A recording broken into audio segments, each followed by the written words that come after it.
Magandang umaga. Andito na ako. Kanina nagdadrive ako while listening dun sa live ni Den. So I was, after dumating ako dito sa office, syempre nagpray ako kung anong itatopic ko today. So it's a very interesting topic kanina dun sa live ni Den. At sabi ko sa Lord, alam ko you taught me about these things. Kasi it happened to me. Kasi napag-usapan kasi sinabi ni Den, gusto niya maging master teacher, tapos hindi nangyayari, hindi siya napipick. Kapatid kong Den, ang aking kapatid na maganda, ako din, nangyari din sa akin yan. During that time, kahit hindi pa ako Christian noon, lagi. Kasi alam mo, sa totoo lang, hindi ako desirable. Kinaiinisan ako, sa totoo lang. During my time na talagang maraming, mayabang kasi ako fashionista ako na mayabang. Naamin ko yan. Minsan marami na inggit, marami na iinis sa akin. Kasi tapos may temper pa ako. Glory to God, pinago ako ng Panginoon. So, yung sinasabi ko nga, I experienced those things too, na nire-reject ka. Ay, ang dami! Alam mo yung mga rejection ko, those are magandang i-topic kasi dami. Grabe. Ita-topic na lang natin yung pumipili. Sa PLDT kasi, hindi ko masabi. Ito na lang example ko. Okay, kasi maraming klaseng rejection nangyari. Kahit na Kristiyano na ako, marami ako na experience na rejection. Nung nagtatrabaho na ako sa PLDT, ako ay isang Christian na. So I go to the PLDT Christian Fellowship. Malit na group lang kami, pero I grew on that fellowship. And of course, may church din ako, yung Jesus is Alive sa may Dituason. So, yeah. And then, ang sa akin kasi, nung nagtrabaho ko, kasi di ba meron din ako nabanggit sa inyo, no, paano ako nakapasok sa PLDT, right? Dahil sa mga kamag-anak kong may influensya sa mga ma-influensya sa PLDT. So, kaibigan nila yung mga influensya. So, nadawit ako. Pero siguro it's God's favor din na makapasok ko sa PLDT. There's my training ground, na plano talaga ng Lord, nandun ako. So, ang nangyari is, when I was working there, may level 3 yata kami nag-umpisa. Tapos, nag-level 4. Tapos, okay na. Meron ako sariling position, level 4. Pero maraming nag-overpass sa akin ng level 5. It hurts me. Tagal ko doon. It made me cry. Yung hindi ka pinansin. Tapos, ang hindi maganda ang performance mo. That to think, sabi ko, anong ginawa ko? Nagawa ko naman yung trabaho ko. Natapos ko yung trabaho ko. Tapos pag wala naman akong ginagawa na, tumutulong ako doon sa secretary namin. Tapos pag namin, kailangan iakyat itong letter.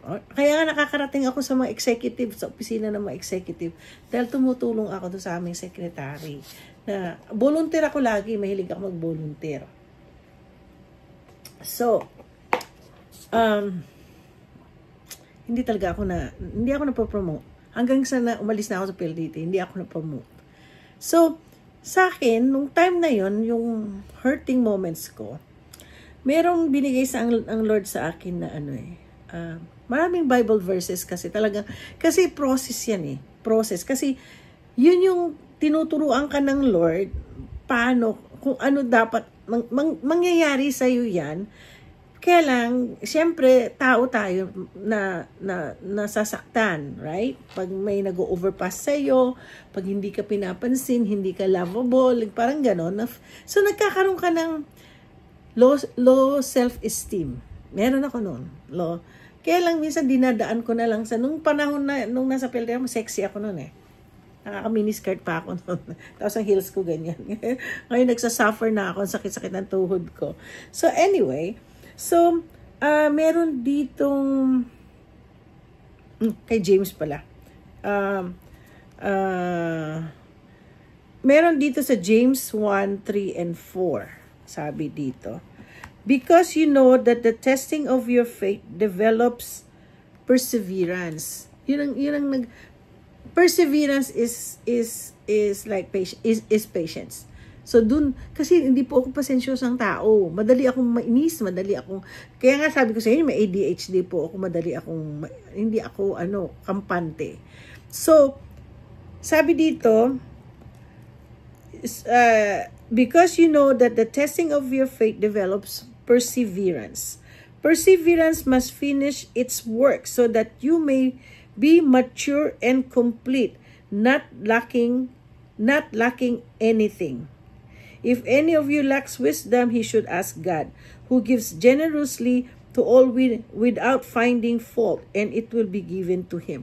So, alam mo, nung nabasa ko tong James 1, 3 to, actually, ito, hanggang 7 nabasa ko yun. So, anyway, ang word ng Lord sa akin is, I got to learn how to be patient. Mag-persevere ako. So, nung habang, working there, ano ba talagang plano ng Lord sa akin? Kasi, hindi nga ako ma-promote. So, I continue to learn. Kasi bagong Kristiyano ako Siyempre, nung bagong Kristiyano ako, nakapasok sa PLDT. So, nung nandun na ako, talagang yung maturity ko, it's starting to, learning lesson ko doon. Ito yung learning lesson ko. Sabi sa Psalms 27 verse 14, wait for the Lord, be strong, and take heart, and wait for the Lord. Just sabi niya, wait for the Lord. So, kasi pag nagiging impatient ako, kung ano yung will ng Lord sa akin, bumabaluktot, nag-i-sway ako doon. Pero itong kinabaitan ng Lord sa akin, He bounced me back para bumalik. Ilang beses po, yung aming relationship ng Lord is on and off. Wala akong boyfriend nun on and off kami lagi. Kasi pag naiinis ako, gumagawa ako ng kasalanan. Pero alam mo, kabaitan ng Lord, binabalik niya ako. Tapos ako na naman talaga nagre-repent of at na-forgive naman ako ng Lord. So, iyon na nga, perseverance. So, sabi nga, in any of you lack wisdom, he should ask God who gives generously to all without finding fault. So, alam mo, yun, una kong pinagpipray sa Lord, as I continue to read His Word, is yung, alam niyo, sa totoo lang, kahapon nanood kami sa TV na yung malaki.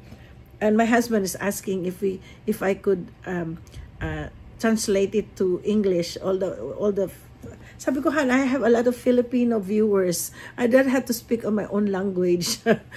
Yung akin labi pala, parang kasi dry. So anyway, nawala na naman ako. So, ang hiningi ko sa Lord, kasi di ba mayroong mga, you can ask the Lord your gift. Ako kasi madali ako magtiwala. So alam mo, hiningi ko yung gift of discernment. Okay? Gift of discernment, tapos yung wisdom. And sabi ko, Lord, minsan baluktot ang aking wisdom. Ang daddy ko talaga magaling. Magaling ang mga pero lahat yan nakatatak sa lahat ng wisdom ng Lord, ng tatay ko sa akin, nasa puso ko. Nasa sa puso ko lagi. Kaya yun, we live on that wisdom. And then I ask God. Tapos pag minsan hindi ko talaga, scattered brain nga po ako. Nung bago ako naging Kristiyano, wala akong direksyon. So the Lord is just teaching me. Kumbaga alam niyo yung diamond, chini-chisel niya hanggang sa mapunta yung kinang. Pinakita sa akin ng Lord yan in my dream na gusto niya ako maging kuminang yung aking para akong magandang diamond. So, anong gagawin ko pang habang yung chini-chisel ka, those are trials, those are testing of God kung paano mo ang tawag nito, haharapin ang mga challenges na yan. So, pag nangyayari sa inyo yan, yung feeling kasi, di ba, pag nasusurpass ka, inggit, number 1, inggit, sama ng loob, self-confident, tanggalin nyo yan. Nasaan na nga yun? Eto, Tapos ito, dito ko natutunan. Alam mo, sa totoo lang, gumagawa ako ng mga words na nalagay ko sa mga ano ko. Alam niyo po yung fruit of the Spirit?